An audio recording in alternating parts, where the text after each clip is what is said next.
Interview ले रहे हैं, जो पत्रकार महोदय मुझसे पूछ रहे हैं, मैं भी जो लाइव वीडियो बना रही हूँ, शुरू से मैं कह रही हूँ कि पारदर्शिता रखिए, निष्पक्ष चुनाव रखिए, जो भी जनता का आदेश आएगा वो मेरे सर आंखों पर होगा। मैंने मान भी लिया था कि चलिए इनकी बढ़त शुरू से बढ़त बताते जा रहे थे, मैंने मान भी लिया कि मैंने इतनी मेहनत की है, फिर भी मुझे कम कैसे जनता का आशीर्वाद मिला। इन्होंने कहीं ये गए नहीं हैं, ऊपर से गलत इंजेक्शन देकर रिपोर्ट भी गलत बनाने वाले हमारे प्रत्याशी डॉक्टर साहब हैं, तो फिर कैसे जनता ने इनको आशीर्वाद दिया। मैंने कहा कोई बात नहीं, लेकिन एक पॉइंट में मैं देख रही हूँ कि जब 3.5 लाख ही वोट पड़ा है तो कैसे अचानक 5 लाख वोट हो जाएगा, कैसे 4.5 लाख हो जाएगा। तुरंत बता दिया कि कुल क्या जानकारी दी गई थी? 3.5 लाख वोट ही पड़ा है, 3,62,000 वोट पड़ा है, ठीक है। तो तुरंत पूरा जब हम लोग योग निकाल रहे हैं सबका कितना वोट पड़ा है, कितना वोट पड़ा है, तो तुरंत 5 लाख, 5.5 लाख, 4.5 लाख अनाउंस कर दिए। कैसे? इतना सेंसिटिव चुनाव है, इतनी मेहनत की है। तो आपने जब विरोध किया फिर प्रशासन ने क्या कहा? तो वो तुरंत कहने लगे कि जब हमारे नगीना भैया वो सब पूछने लगे कि भैया ये क्या हो गया, ऐसे कैसे आप बढ़त बता रहे हैं, पर 28,000 था, सीधा 61,000 कैसे हो गया।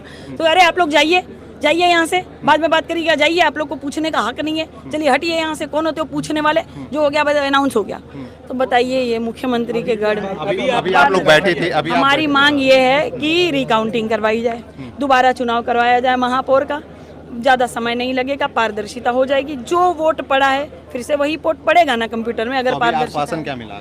अभी कह रहे लिखित में दीजिए, फिर हम सोचेंगे, तो हम लिखित में दे रहे हैं, सोचे बैठ के। अगला कदम क्या है? देखिए इस तरह नहीं करेंगे तो मैं अच्छी तरह से समझ गई हूँ कि मैं जो भी पिछड़ों की जो बहू बेटियाँ लड़ेगी इनको जीतने नहीं देंगे। खासकर निषाद समाज के लोग तो ये समझ जाए कि जब प्रधान से लेकर प्रधानमंत्री तक के पद ये गटक के बैठे हैं, तो पहली बार अगर निषाद समाज की बहू मेयर बन जाती तो क्या दिक्कत हो जाती।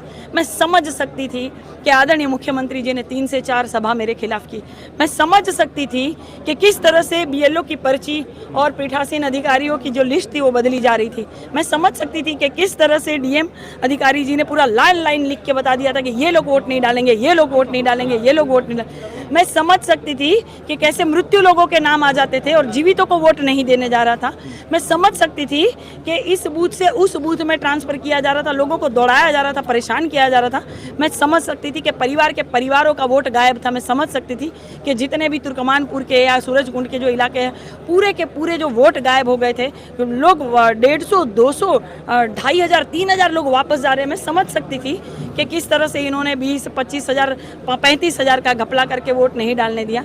मैं समझ सकती थी। वहीं इनका जो था वो धांधली शुरू हो गया था, क्योंकि काजल निषाद लगातार चली थी। मैंने प्रत्यक्ष को प्रमाण किया मेरे भाई, मैंने पूरे लाइव वीडियो के माध्यम से दिखाया था कि काम नहीं हुआ है, नालियां लबालब है। काजल निषाद ने तो नालियां भरी नहीं थी, मैंने दिखाया था कि जानवर भटक रहे, मैंने दिखाया था कि कूड़ा कचरा है। भाई आप मेयर है जनता के, क्यों नहीं काम करेंगे?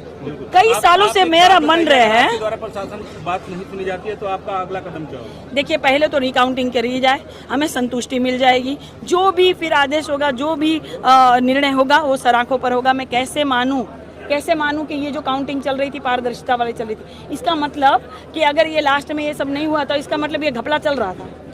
सारे प्रत्याशी तो जा रहे थे बेचारे ये सोच के कि हम हार गए, इसमें पार्षद भी थे कितने, सोच रहे थे अच्छा हम हार गए, कोई बात नहीं, ये जनता का निर्णय होगा। कैसे मान ले? चुनाव से पहले ही आप इसकी आशंका जता रही थी? मुख्यमंत्री बराबर मैंने दिखाया था, मैंने बताया था, उस बूथ का नाम मैंने बताया था। 381 बूथ पर ये हुआ था, 600 बूथ पर हुआ था, 60 नंबर के वार्ड पर मैंने दिखाया था, मैंने शुरू में ही दिखाया था। और अब आपको देखिए प्रत्यक्ष को प्रमाण के आप कैसे किस तरह घपला हो रहा है। आप देखिए किस तरह से धक्का मारा जा रहा है। राष्ट्रीय अध्यक्ष को दिया गया, मेरे हस्बैंड को जानकारी राष्ट्रीय अध्यक्ष को दिया गया, मेरे हस्बैंड को अभी मैं दूंगी, मेरे हस्बैंड को किस तरह से धक्का मार के भगा दिया गया। अगर वो बोल रहे थे कि भैया ये घपला कैसे हुआ, भैया ये 3.5 लाख का 5 लाख कैसे आप लोगों ने बना दिया कंप्यूटर में। हम कैसे माने कि ये कंप्यूटर का जो माउस आपके हाथ में है वो आपके इशारों पर या सरकार के इशारों पर नहीं डोल रहा है। हम कैसे माने कि पारदर्शिता वाला और निष्पक्ष चुनाव हुआ है। वो बता रहे थे तो उनको धक्का मार के लेके जा रहे हैं, मेरे भाई को मार रहे हैं। वो हमारी जो मैडम थी जितनी पुलिस वाली मैम, वो मुझे पकड़ के आप वहाँ नहीं जा सकती, आप उनको ये नहीं कर सकती, आप यहाँ खड़ी रहिए, यहाँ खड़ी रहिए। ये क्या, ये होता है क्या? मतलब मैं क्या हूँ? मैं अगर मैं इतना आवाज़ उठा रही हूँ जनता के लिए, तब भी मेरे साथ जब इतनी धांधली हो रही है, तो मैं समझ सकती हूँ भाई गरीब गुरबा बेचारा यहाँ सेफ नहीं है।